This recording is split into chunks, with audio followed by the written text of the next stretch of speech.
Hello everyone and welcome back to another custom diecast review. Now this diecast is not my best work at all, and I'll tell you why. First things first, the decaling size, I made it a wee bit too big, but I think I ran out of decal paper or something and I couldn't redo it, so I just had to roll with it. So there's a few things that go a little over. You can see on the B post, there's a decal that kind of goes up onto the B post and stuff like that, so that didn't really fit very well. That was my bad, my wrongdoing. And the clear coat. This clear coat was bad. This is the first time I bought this clear coat because I thought it was the same thing, and I guess it wasn't, but it had a different cap. It had like a gold cap instead of the clear cap. It was still a clear coat, like it was, like transparent, it was cleared, but the way it would settle, and it wasn't because of like weather condition, this is like actually how it was made. The way it would settle is like a very thin sheet of ice. And then like if you were to cut the template, it would kind of, like cut the decal, the clear coat would kind of like come off a little bit, and then it kind of get ruined slightly in the water. So yeah, this diecast overall, it was a bad experiment. It wasn't even really an experiment. It was just bad overall, and actually, it looks like it kind of ate into the decals. Like it looks like it made the detail quality worse than what it normally is, because, I don't have perfect quality, but you can see like the Cup Series logo there, that's super pixelated. That never happens. So I do think that had something to do with the clear coat, etc., and it wasn't really working, the way it was supposed to work, because again, I didn't know that it was a wrong type of clear coat. I thought it was the same one, and I guess it was not. Another thing is, I didn't really care too much about how this looked because this is for the Daytona 500. It's only going to be one race. It's not going to be used multiple races. It's not going to be on track very long. It's probably not even going to be in frame for most of the time. So that's why I wasn't really concerned, or not really concerned, but I wasn't really, focused on making this a perfect custom, because again, it was only for one race. I'm going to scrap it anyway after season 4 Daytona 500. It's not going to happen. It doesn't really matter to me at this point. Also, I used a custom banner. The banner is correct, but of course, there's a Monster Energy logo there, first of all, and it says Air Force in the middle. Now, the reason it says Air Force is because, these were real paint schemes. So, with the real paint schemes come real banners, of course. So, that banner didn't come with the paint scheme, by the way. It didn't come with the template.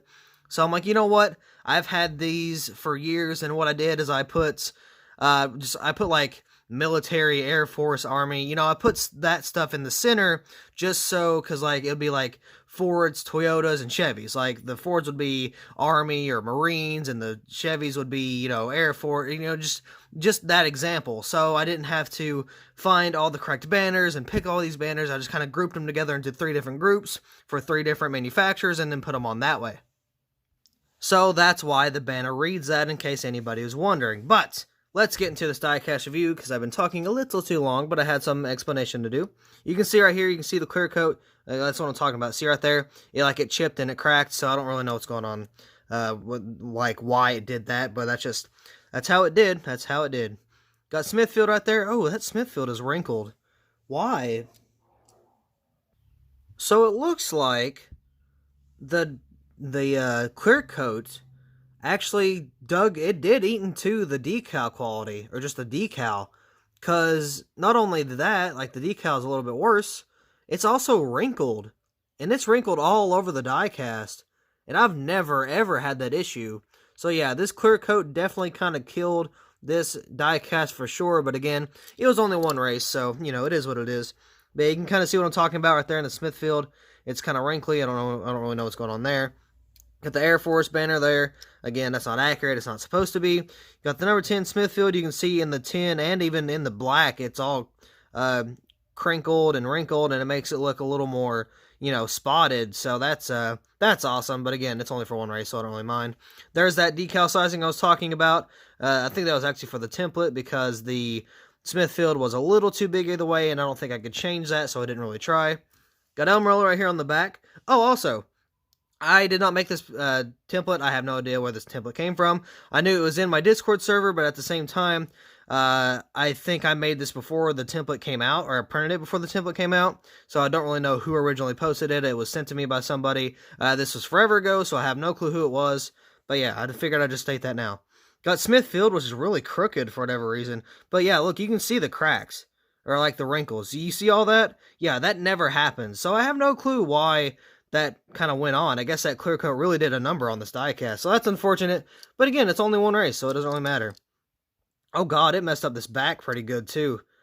Wow, how did I not notice this? That's bad. That's bad. I got Smithfield. I got the taillights are crooked. I think that was my fault. Got the Mobile 1, barely. Got the number 10, the 4 license plate. That's some terrible quality. Jesus. I've never had a diecast this terrible. It's even got some yellowing, it looks like, around the stars. Wow, that clear coat really messed up this diecast. I mean, really messed up this diecast. That's terrible.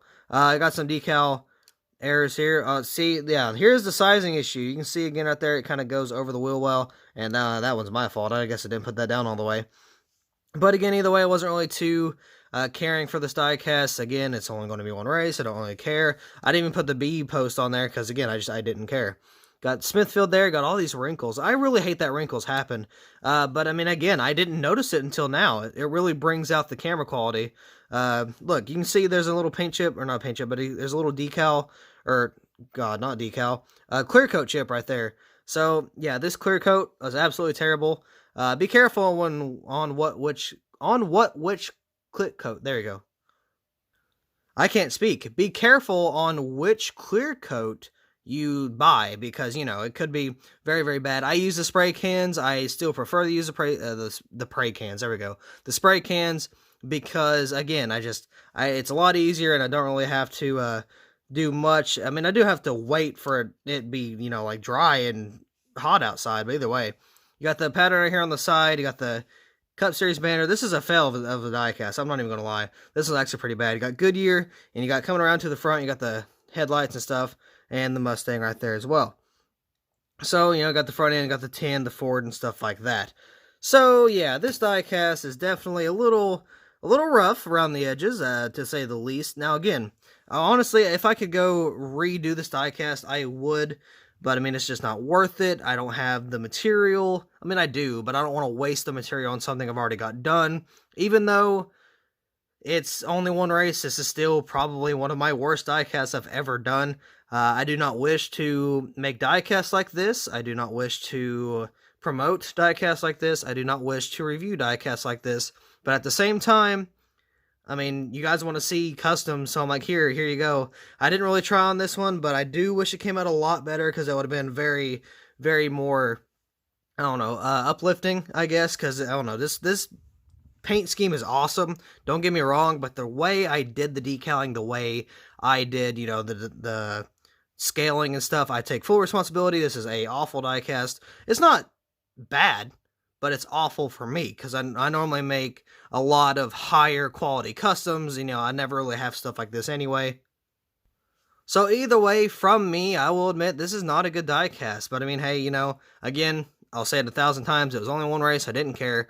But with that being said, that's going to be all for this terrible diecast review. So thank you all so much for watching. I hope you all enjoyed. Don't make customs like this one, and I'll see you in the next video. Upside down.